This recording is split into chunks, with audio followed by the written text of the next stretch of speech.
I'm not into podcasts.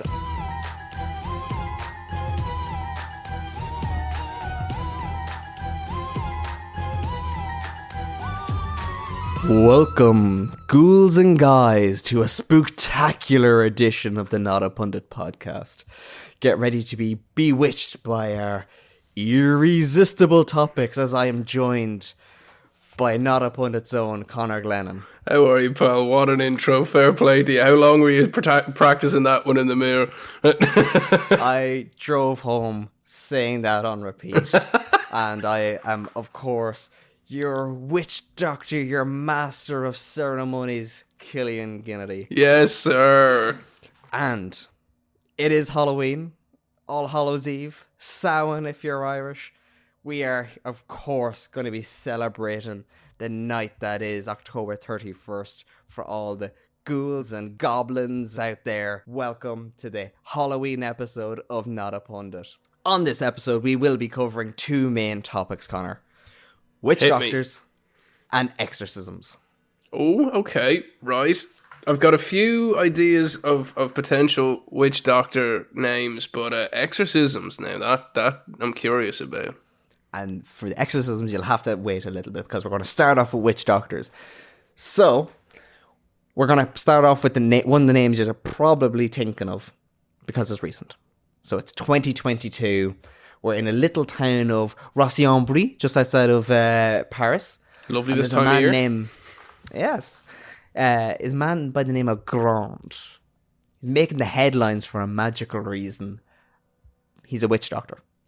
Apparently they call him a marabout in France, but I think that's kind of like an Islamic witch doctor or something. I'm not sure the difference, sure the religious connotations, but witch don't offend anyone, but yeah, we're going to go clean old witch doctor. Yeah. But he has a big following within the French African community. And if you're wondering where does he tie in, basically Paul Pogba and his family are accused of using Grand for his services. Now, when we say witch doctor, right, are we talking... can anyone, like, can I just go, I'm now the local witch doctor? Or is this, like, within a community, is this a very kind of prestigious thing? Both. So, pretty much anybody can say it, but it's until you kind of, within your community, prove yourself. So, like, if you are, think of it as like the Cure in Ireland. Like, you have the lads going around licking your elbow because you got to burn off the range. It's kind of like that. Like, you could be some old lad licking an elbow, but if it doesn't work, you're not going to get famous off. You're just the town crazy, yeah. Yeah. So, Matthias Pogba, Paul Pogba's brother, he was a defender as well. I believe he played up in Scotland for a little while. He was put in jail for extorting Paul. Kind brother. Yeah. And over a series of videos, he spilled the beans on where he accused Paul of shelling out about 4 million quid to Grand since 2015. So 2015 to 2022. 4 million, did you say? 4 million. 4,000,000. Oh my God. Not only that, he also accuses Serge Aurier and Alou Diarra, formerly of Bordeaux or Lyon, also of introducing Grand to Paul Pogba. Now, they've all denied it, but Matthias is like steadfast. He's dead set on it. This is the crack. Now, according to Matthias, Paul Pogba asked Grand to protect him from injuries, to help France win the 2018 World Cup, and to tame PSG's Kylian Mbappe in a Champions League showdown so that he could perform better. Now, this sounds like something the Sun wrote, but, you know... Yeah, but aside from the injuries, the man delivered. Yeah, fair enough. But now, Paul has said a completely different story, including to the French authorities, saying that he'd only consulted Grand and made to like get some charity points in Africa, so that to help big him up in the native country where his family came from, Guinea. But like Paul accused Matthias and the witch doctor of extorting him by basically trying to put out bad press and it's getting him associated with it.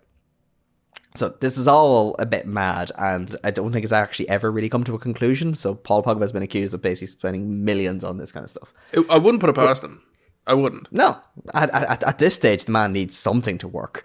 But this sounds a bit wild. But in Africa and France, this is, I don't want to say commonplace. It's not unusual, but it's not unusual to be loved by anyone. So like PSG, before the money, before Ronaldinho, when it was only like Pauletta, back in 1997, once sought the help of a witch doctor named Sidi to win a Champions League game. And after a series of consultations and payments, he predicted that they're going to win 5-0 in a Champions League knockout game. And gave them the details of who was going to score the fourth goal and the minute of it. So he went deep on his prediction. And he got it right. Whole thing?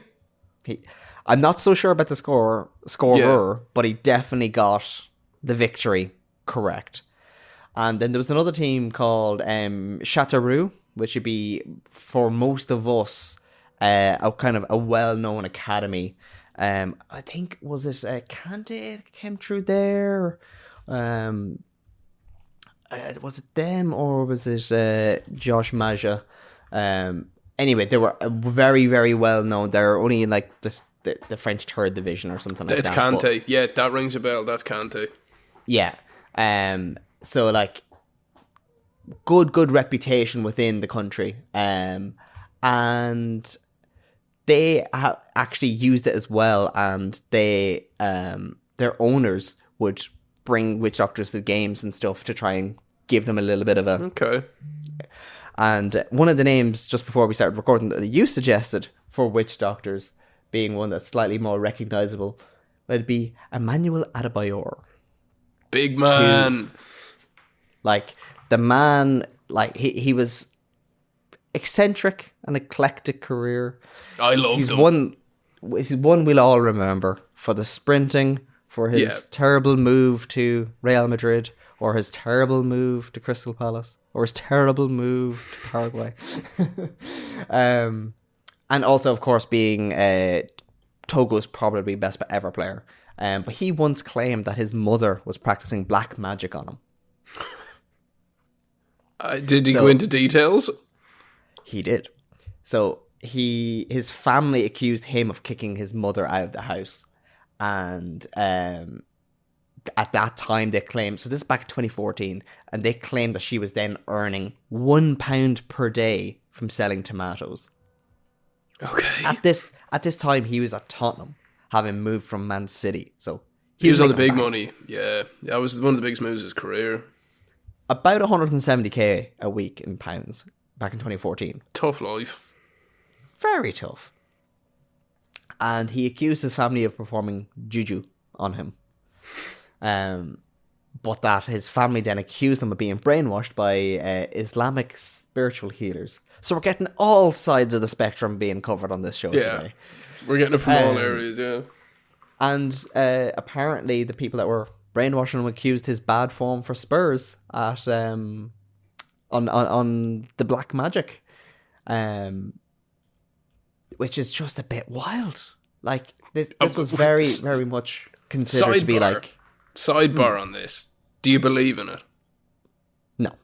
Yeah, I don't either. But I do... This also plays into...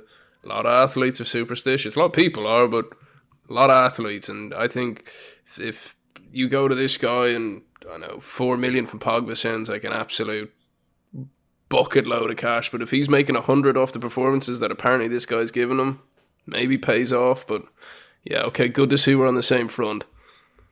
Yeah, I wouldn't be one for any kind of spirituality or anything like that, but I'm fascinated by it all. I'm also Oh fascinated yeah, by the likes of ghosts. Don't believe in them, but I'm always fascinated by the phenomenon that yeah, is, yeah, and yeah. like that kind of stuff always fascinates me. And Well, speaking of ghosts, we're gonna go on to exorcisms now. So earlier this year, Lazio's president had to come out. So this is Claudio Latifo had to come out in the Italian press and deny that the club had got an exorcism. So they went on a bad run of form earlier on this year, and they got knocked out of the Europa League to Sevilla, which Sevilla own the Europa League, so like that's not a bad result. And there was an injury crisis with like Wallace, Luis Felipe, Jordan Lukaku all getting injured, and yeah, they were accused of getting an exorcist in to try and cure the bad omens and the bad luck that was going on around them. But they denied it, and when you're going to deny something, you got to do it with a good line. And if nothing else, Lazio got a good line. They released a statement. So basically, the president had a mate who was a priest, and he invited him in. That was what they were basically saying. But how they opened their statement was, unlike others, Lazio does not need magicians or exorcists. that's fantastic. Like, if you're going to deny something, that's the way to do it. But I tell you one thing that's just come to my mind is with all this kind of paranormal. I think it's fair to say, looking back on Newcastle over the last, I don't know, 15 years, we've had what can only be called ghosts at the back. We were fairly see through and run through, but that's for another day. Hit me with some more now. Come on, I'm getting into this now.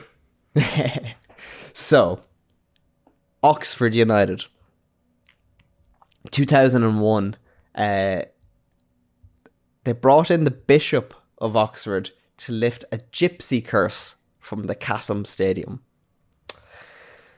So, it was thought that the curse was placed on Minchie Farm, which was the location where the stadium was going to be built. And under the owner at the time, a Mr. Firoz Kassem, I believe is how it was named, they had bought the land, and it took them about 5 years to try and get this stadium built. And it was meant to be within a certain budget, and it was meant to be within a certain time, but everything kept happening to block it from happening. And it ended up costing them £15 million for Oxford in 2001. Yeah. That was like I think the world transfer at that time was 10. So like, imagine now that's a team massive money. Yeah, like imagine Portsmouth now trying to spend 200 million on a stadium. Like, it ain't gonna happen. Yeah.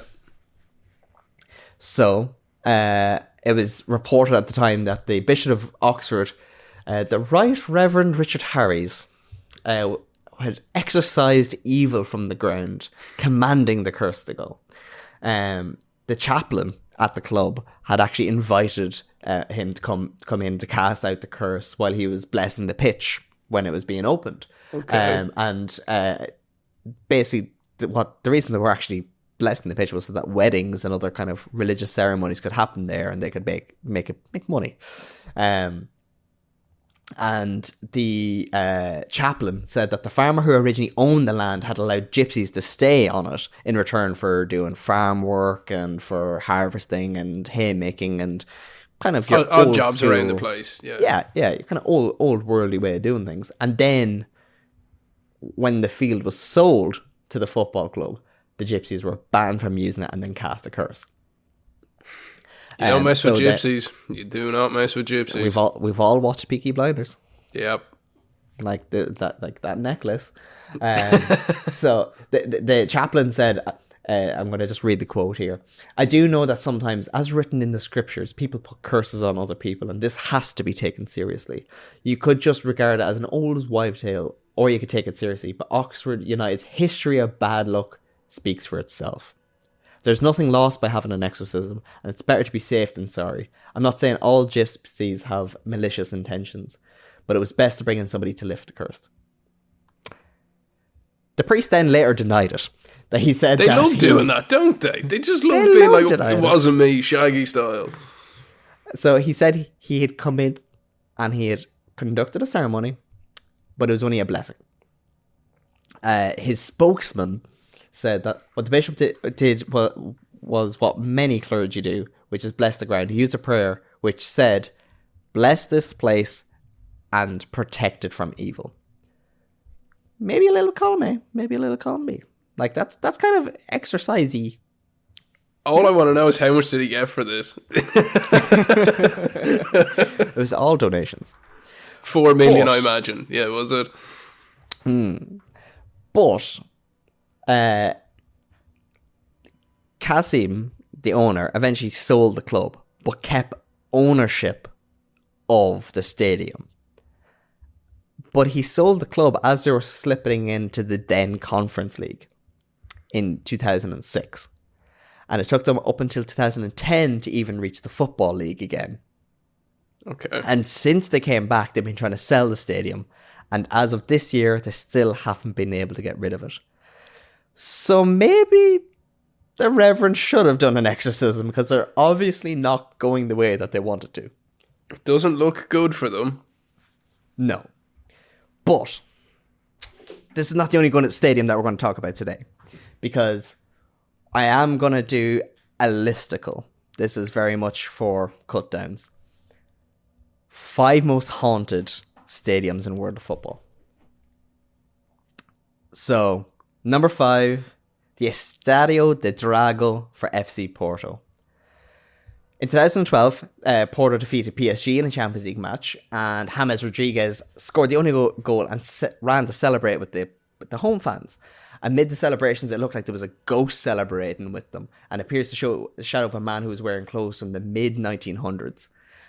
So the Portuguese press called it the Ghost of the Dragão, and basically rumours have gone around since that saying that like people have had all these sightings and have had all these experiences, and it was debunked pretty quickly when the photographer who actually had printed the photo came with a photo of an old man sitting in the same spot, and it's basically just an old dude.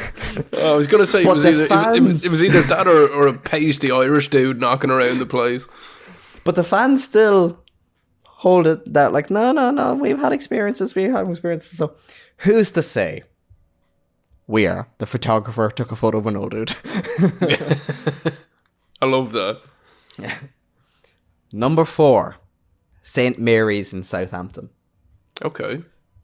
So when they'd moved to St. Mary's in 2001, this is Southampton, it was built for about £32 million. And they'd moved from the Dell, which was their home for 103 years. Institution of a place, yeah. Absolutely. But it doubled their capacity, which was progress.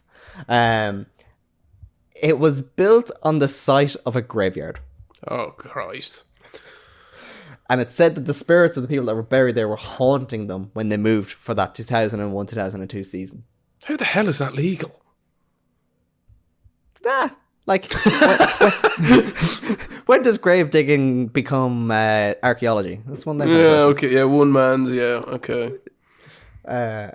So that season they had a terrible start, and relegation looked pretty much nailed on as they got 10 points in the first 14 matches, which obviously got the manager the sack after like 6 months in charge. And basically rumours spread that the spirits were taking their revenge for being excavated out of it.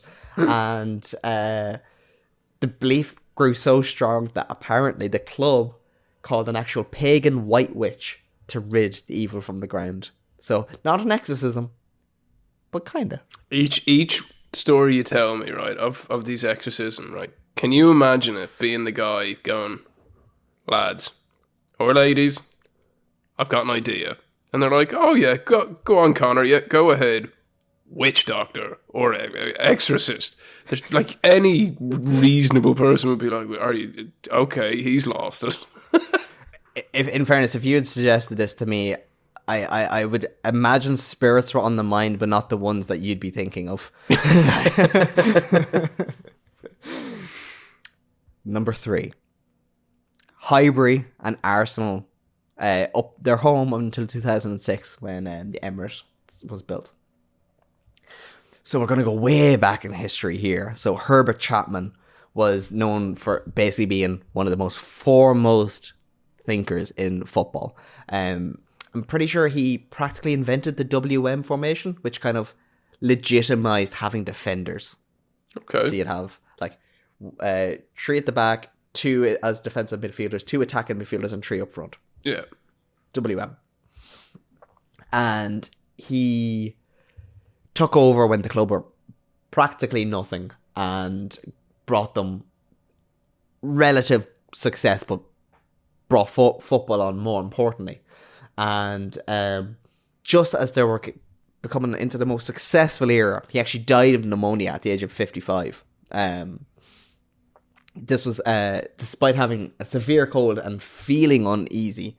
Chapman dragged himself to see 3 matches in 1 week before he died.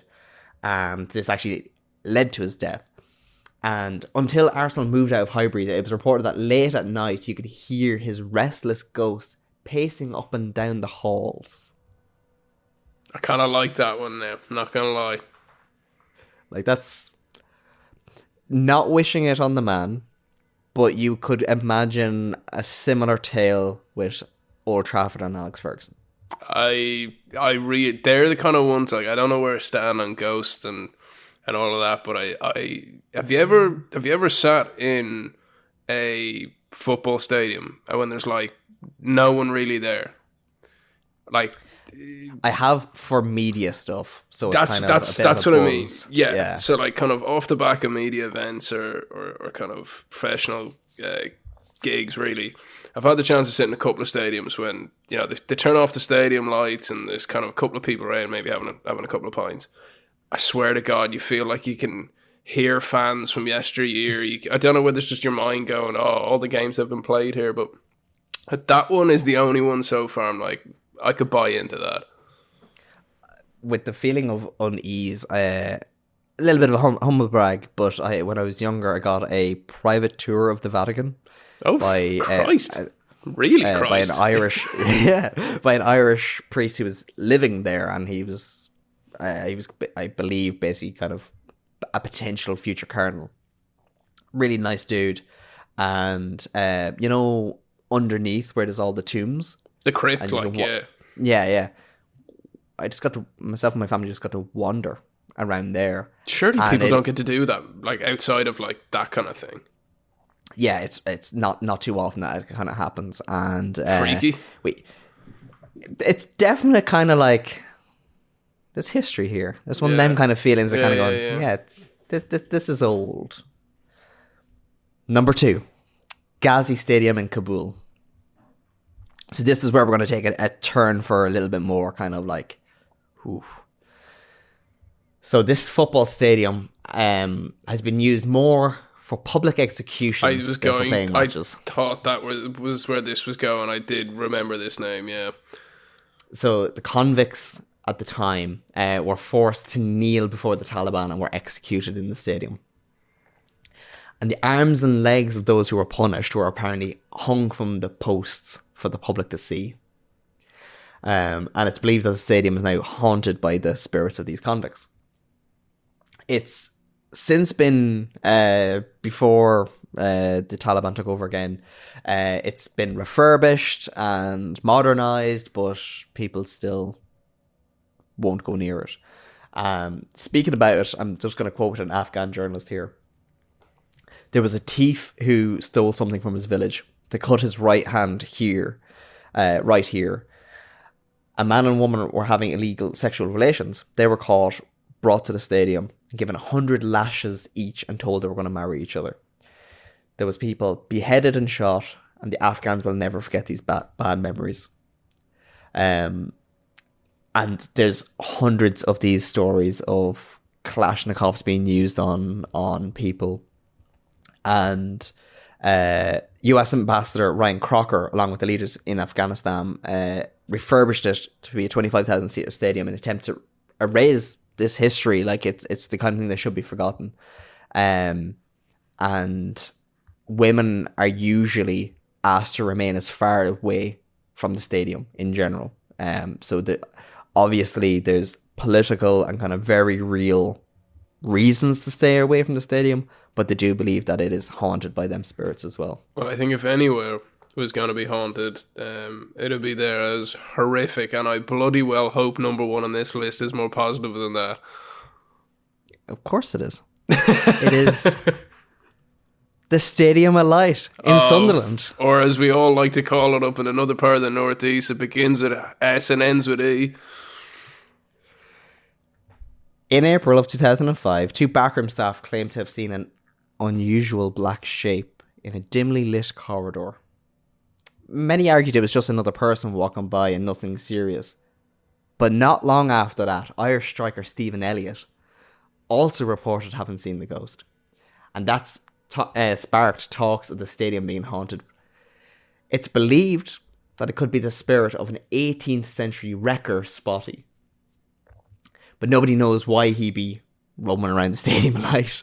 And in 2016, while some fans were watching Monday Night Football on Sky, they were left stunned as they spotted a groundsman working on the pitch, but he disappeared into thin air seconds later. I don't know if you've ever seen that one. I've never actually seen that. Yeah, so it was... I'll send it to you after. We'll put it in the show notes or something. But basically, whatever way it worked, it just kind of like faded out. I think most people kind of assumed it was just a camera glitch, but what if it's not? What if the light in the Stadium of Light is a light to another world? Well, one thing on the topic of ghosts that I have to bring in is, do you remember the ghost goal? Do you remember that? Lampard. Yeah, like yeah.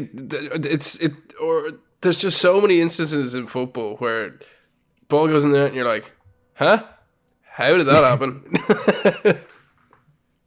Well, sure, this is the original one back in the day of Dennis Law, the 1966 World Cup. Like, that shouldn't have been at all. But there you have it. Our Halloween episode. You've had witch doctors, exorcisms, and ghost sightings. You've had Emmanuel Adebayor and Stephen Elliott. And Herbert Chapman in the mix. Connor, what do you think? Are you a believer? Are you spooked out this Halloween? I'm gonna say witch doctors, no. Exorcisms of stadiums, I'm kind of buying into, you know.